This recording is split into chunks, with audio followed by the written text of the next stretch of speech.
Development Department of RBI Central Office here. And not only that, she has also experience in implementing the various strategies of financial inclusion and financial literacy when she was in charge of this department in Delhi office when she was there. Apart from this, she is got experience in the Department of Supervision and also in the Human Resource Department and in the Banking Regulation Department. So she knows this space pretty well, and in fact very comprehensive understanding and knowledge of the department, and she anchors the policy action on financial inclusion and financial literacy. She was also a member of two important key committees of RBI, one on the agriculture credit and the second on MSME. She holds a degree in MCOM, I mean the degree in Commerce Honors, with a MBA in Banking and Finance. Madam, I don't want to stand between you and the audience. We have good response, and this is also live on YouTube, and the streaming going on the YouTube, and we have already more than 300 direct participants who have joined this directly, and plus the YouTube also are there. So over to you, madam. We know we are going to have a very inspiring and encouraging session from you. Over to you, Sonali, madam. Thank you, Dwivedi ji. A very good morning to all of you. At the outset, I extend my sincere compliments to Sri Satyajit Dwivedi and his team at NCFE for organizing this webinar on digital financial literacy to boost financial inclusion as part of the ongoing Financial Literacy Week 2022. So as you may be aware that Reserve Bank of India has been conducting Financial Literacy Week every year since 2016 to propagate financial education messages on a particular theme across the country. In 2019, the focus was on farmers. In 2020, we covered the micro, small and medium enterprises. And in 2021, the theme was credit discipline and credit from formal institutions. And in the current year, the theme is Go Digital, Go Secure, and which is also in alignment with the strategic objectives of the National Strategy for Financial Education. And this particular theme will also cover key messages on three key topics. One is the convenience of digital transactions, then security of digital transactions, and protection to consumers. So these are the three messages. We have told the banks that you disseminate the information and create awareness amongst their customers and the general public around these particular theme and the messages. And during the entire week, they will be carrying out various campaigns. We have also told our regional offices to carry out similar kind of workshops and campaigns covering the general public. And from central office, we are conducting a centralized mass media campaign, and we'll broadcast the key messages, as I just mentioned, on this particular theme, Go Digital, Go Secure. So basically, it's a collective effort of all the stakeholders who are part of this financial ecosystem, digital financial ecosystem. And we have to take this campaign forward so that the facilitation and the digital financial services, they pick up, the pace continues, and there is no let up. So now, having given a brief idea about what this Financial Literacy Week, let me just briefly touch upon some of the major initiatives undertaken by RBI to promote digital financial services. I think all of you will agree that the COVID crisis, which had all the restrictions related events that had happened, that necessitated a contactless delivery of products and services. So, and to facilitate that, the digital financial services played a key role. So as a result of which, people from all walks of life, they prefer digital payment services. So while we had already taken a lot of steps to promote digital financial services, the pandemic related restrictions and the circumstances actually quickened the process. So let me briefly tell you that the financial inclusion and financial literacy along with consumer protection, these are the three important pillars of financial stability, which is a mandate of Reserve Bank of India. So now, for this financial inclusion and literacy, it's not like which has been taken up very recently. It was there. It was there since the inception, since the developmental role of RBI was entrusted upon, and recently, a national strategy for financial inclusion for a 5-year period, 2019 to 2024, has been launched by the approval of the Financial Stability and Development Council, which is chaired by the Union Finance Minister of India. And basically this strategy lays down the vision of ensuring access to basic financial products and services to each and every citizen of the country. So this strategy, it set guiding objectives to further the financial inclusion, leveraging on the advancement in the technology space and through a multi-stakeholder approach. So we have the 4 regulators of the financial system, the SEBI, the IDAI, the PFRDA, the Fintech, these lending institutions, the banks, the NBFCs, the MFIs. Then we have the FLCs, we have the CFL. So it's a complete, the government. So all stakeholders join together and take steps under this particular strategy to facilitate and promote and support financial inclusion.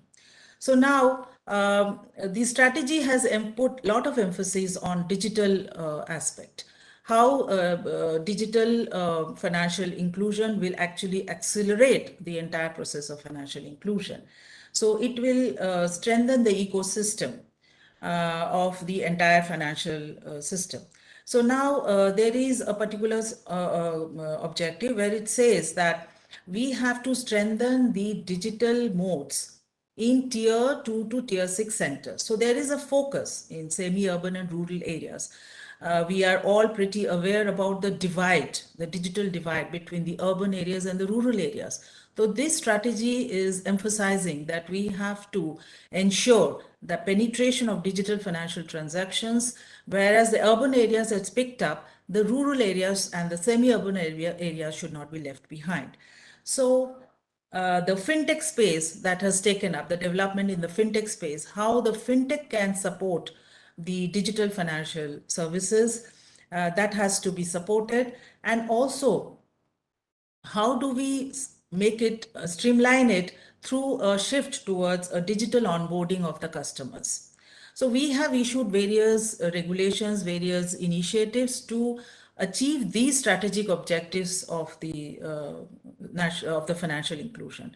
So now let me highlight a few of them, like the creation of Payment Infrastructure Development Fund. This is an initiative that will provide impetus for development of payment acceptance infrastructure in tier 3 to tier 6 centers and northeastern states. Basically, all the financial institutions, when they are setting up the payment acceptance infrastructure in tier 3 to tier 6 centers or the northeastern states, it will be subsidized under the Payment Infrastructure Development Fund. It is a central bank initiative. So definitely all the financial institutions will take advantage and we'll see more and more penetration of the digital infrastructure in these areas. We also started a pilot project in 2019 where we wanted to ensure a very granular and through a granular monitoring, the expanding and deepening of digital payment ecosystem. To facilitate greater access and usage of digital payments by the common man. So in this pilot exercise, 42 districts across the country were identified. Out of these 42 districts, 8 were aspirational districts. I am sure all of you are aware about these aspirational districts which were identified by the Government of India. And the individuals who were already linked to the banks and the businesses in all these 42 districts, banks were asked to ensure that all of them are enabled with digital modes. Like individuals can have a debit card or a credit card, net banking, mobile banking, and UPI. Similarly, the businesses who are having accounts in these 42 districts will be provided with POS terminals, QR code, and facilities with the UPI. Yeah. So now we implemented this on a large scale, and we monitored it periodically. And I am happy to say that in these 42 districts, the eligible individuals have been 98% of the eligible individuals have been covered. And similarly, 94% of the businesses who were having accounts in these 42 districts have been covered. So, but one thing we did observe that there was, while the individuals were willing to do transactions digitally, but there was hesitation in receiving payments digitally. So, in the sense, unless and until the businesses have the POS terminals or they have the QR codes, the individuals having the digital modes really can't do the second leg of the transactions. To make the payments and to receive the payments, both have to come on the same platform. So that was, though we could do and one leg, the first leg, that is the individuals, the second leg, it was not happening. So that, underscored the importance of digital financial literacy. So this issue of digital financial literacy, it is recognized as a major policy agenda, not only within the country, it's globally. So this is one particular pilot exercise, and we have been monitoring it. So we got a pretty good success in this pilot exercise. So now a policy decision has been taken to scale it up. So now it will be scaled up. Under the scaled up program, additional 47 districts have been identified by the SLBC banks. And out of these 47 districts, 5 are aspirational districts. So you can understand there will be an intervention by the banks and the financial institutions to encourage the individuals to adopt digital modes. Then we have the regulatory sandbox. Reserve Bank of India has basically come out with this regulatory sandbox to allow the fintech players to experiment and test their products and services using the technology. So time to time, we have been announcing the cohorts, and the first cohort was retail payments. A lot of experiments were done, and based on the experiments and the lessons, a lot of initiatives have been taken by RBI in the digital retail payment side. Then the second cohort was on the cross-border payments, and the third cohort is lending to the MSMEs. So basically, this particular initiative enables us to explore various modes, various products and digital products and services, which will lower the cost of transactions. See, technology enables lowering the cost of transactions. So this regulatory sandbox is definitely playing a significant role in supporting the financial inclusion process. Then we also came out with the video KYC. Earlier, the KYC was all physical document based. So we have taken note of the digital advancement in the technology side for the KYC process to be undertaken digitally. So now RBI has permitted video KYC of individuals, and very recently we have also permitted digital KYC of the businesses also, the business entities. So this will streamline the process of the financial inclusion. Now, TREAD is another significant initiative which RBI took way back in 2014, 2015. Basically, it is a platform, electronic platform. It is TREAD Receivable Electronic Discounting System. So we have right now 3 entities who are running these electronic platforms. We all know that MSMEs, they have this problem of delayed payments. They do the business, they deliver the product, goods and services, but their payments, they do not receive on time. So it's a major issue which hampers the working capital cycle of the MSMEs. So Reserve Bank introduced this TREADS system, whereby the banks and the NBFC factors, they come on board, and MSMEs, the sellers and the buyers, they come on the board, and MSMEs can upload their receivables, and based on the buyers of these invoices, their credit rating, their financial strength, the bankers and the NBFC factors, they offer discount rates, and MSMEs accepts the best discount rate, and they can get their finance immediately. The entire process of getting credit on the receivables has been streamlined through these electronic platforms, and it is very quick. The MSMEs have been getting the liquidity through this particular system, and it has immensely benefited the MSME lending ecosystem. So now all of you must be aware about the central bank digital currency, which RBI has already announced, and the trials are going on. The model of the CBDC is under progress. So all these steps are going to support the financial inclusion. All these steps are going to lower the cost of digital or of the financial transactions. It is going to make it quick, safer. So this entire exercise is going to see that the intermediation happens digitally seamlessly. So these are the major steps which I just mentioned. And so now all these steps we have been taking since years, but how do we assess that have we achieved anything out of all these measures? So unless we monitor the progress, or we are able to measure the progress, we really don't know the impact of all these policy measures. So very recently, in September 2021, Reserve Bank announced and they constructed a financial inclusion index, and they published it.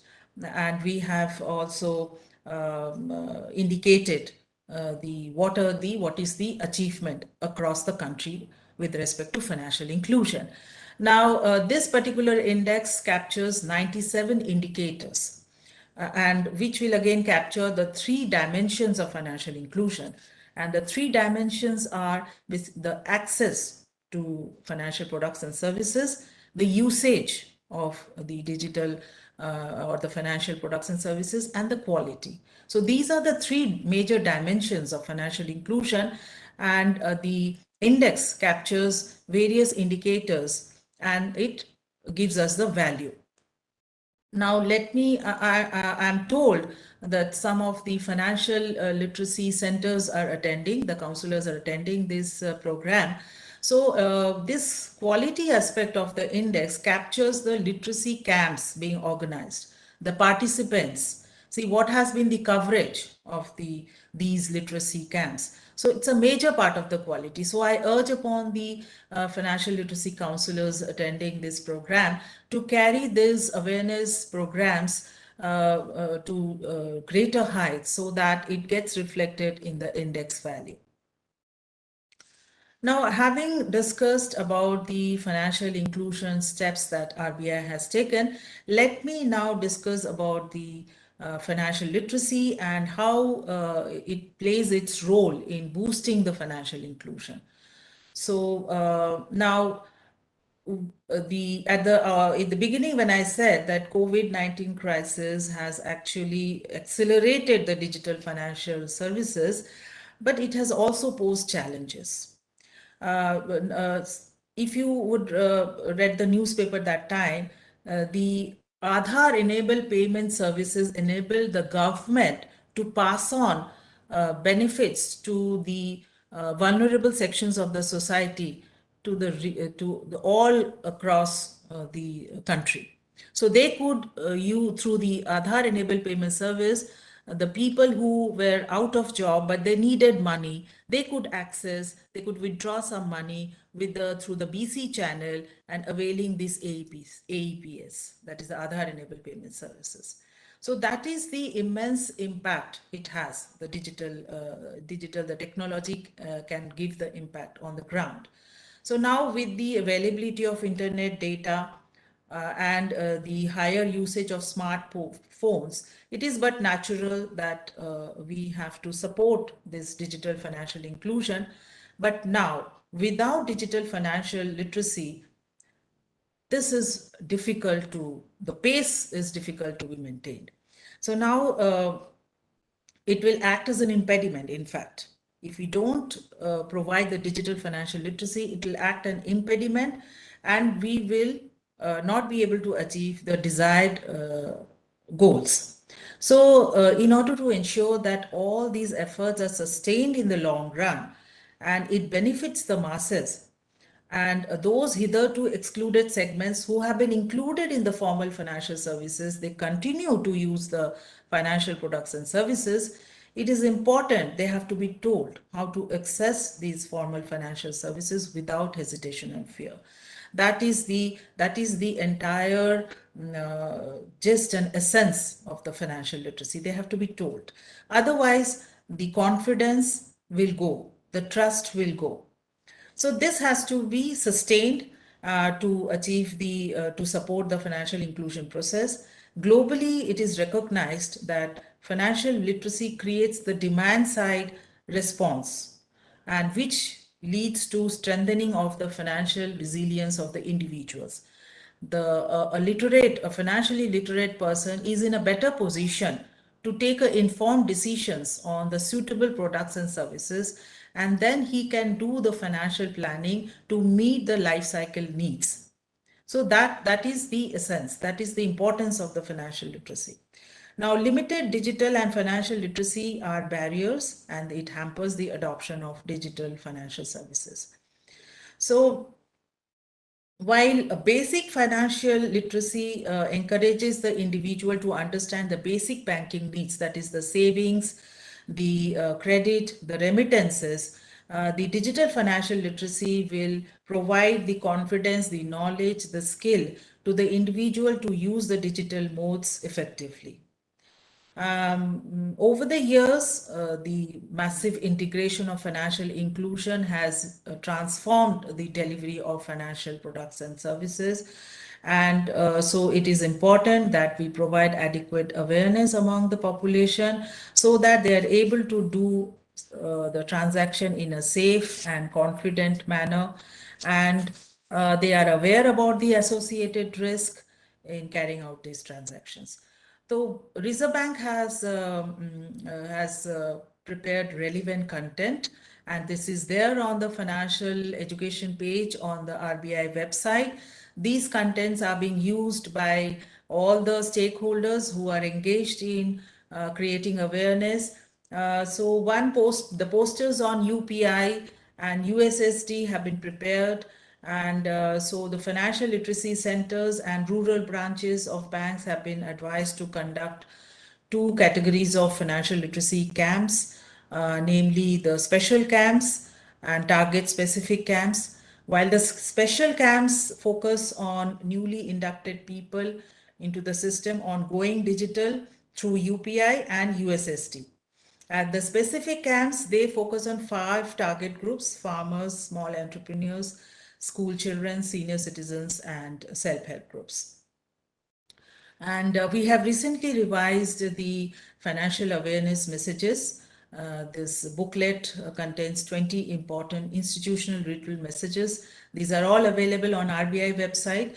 These messages cover aspects like financial competencies, basic banking, digital financial literacy, and customer protection. We also run a public awareness campaign through the RBI Kehta Hai handle, and this is being undertaken. 1 minute. Hello. Hello. Please. Sorry. So now the RBI Kehta Hai handle is being undertaken through a multi-channel mode. This is website, through the website, social media, print media, TV and radios for the common public.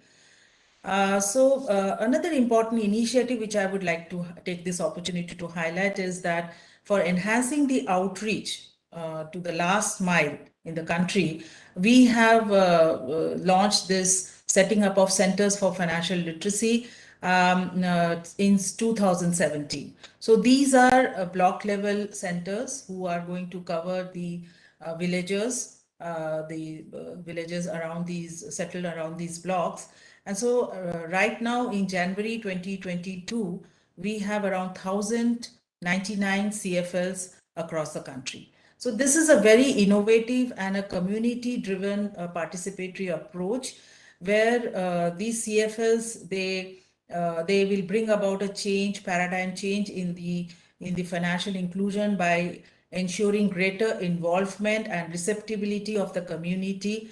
And this will definitely help on the demand side and by delivering the relevant messages to the public on various aspects of financial literacy. Apart from this financial literacy and financial inclusion steps, the important aspect which I mentioned in the beginning, that consumer protection, which is an important pillar of the entire financial stability mandate. We have taken a lot of steps. It is very important that we also bring about awareness about the consumer protection framework that we have launched. So we have the web portals for lodging complaints by the aggrieved customers, then operationalization of a toll-free helpline numbers for facilitating redressal of grievances across the regulators.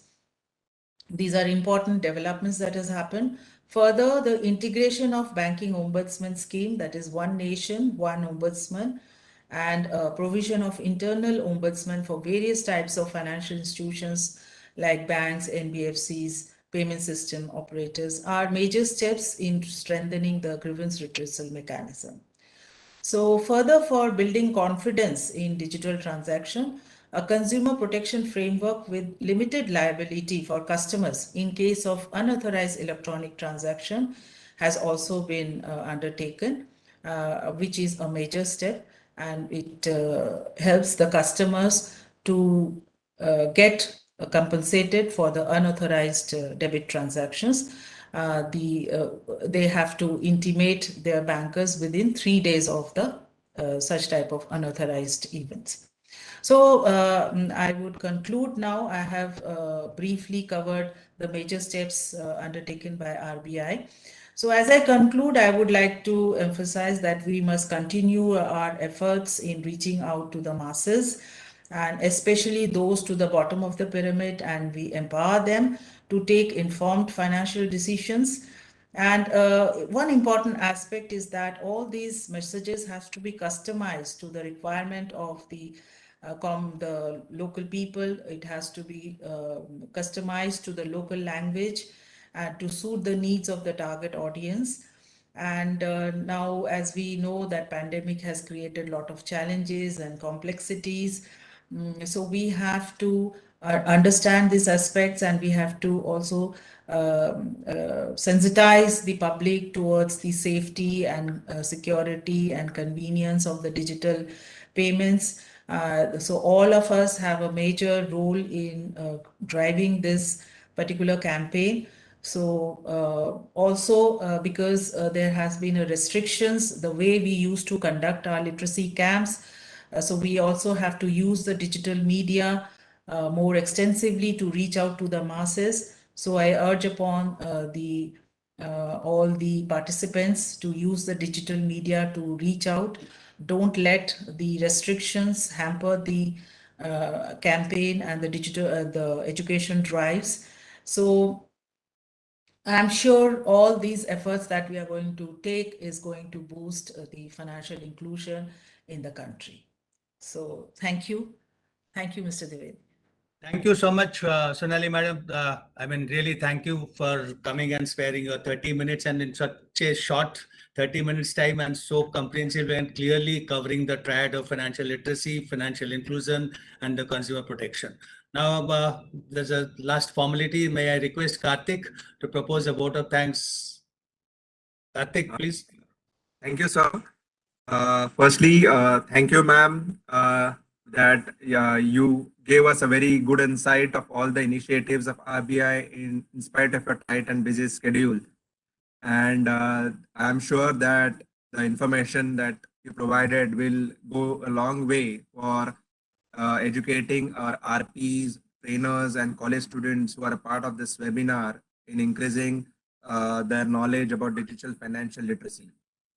And uh, um, some of the initiatives of the RBI, I would just like to quote, for example, PIDF, regulatory sandbox for fintech companies, video KYC, the trade system, and digital currency to be the latest initiatives. So we are sure that this will surely result in increasing the digital literacy among all the people in the country. As a part of the Financial Literacy Week, uh, uh, we are again scheduling 3 more webinars are scheduled in the next 3 days with speakers from the financial sector regulators speaking on various aspects of pension, insurance, and investment. And as a part of Financial Literacy Week 2022, NCFE is conducting the National Financial Literacy Quiz for college students, and already 2,000 students have registered, and we request each and everybody to register for the same and promote the same. All the details of the quiz are available on our website www.ncfe.org.in. And as a part of the Financial Literacy Week, we are also conducting a Digital Financial Services Day on 18th of February in association with MIT, with a webinar on college students. For college students on the topic of digital financial literacy, we request all the RPs, trainers, participants, and college students to be a part of the webinar. And once again, we thank all the participants and speaker ma'am for contributing to this webinar. Thank you. Thank you. Thank you, Karthik, and thank you, Satyajit Dwivedi. Thank you so much, madam. All the best for all the I can't steps that thank you you're enough for coming and joining us in this important event. Thank you. Thank you. Thank you. Thank you, ma'am. Thank you.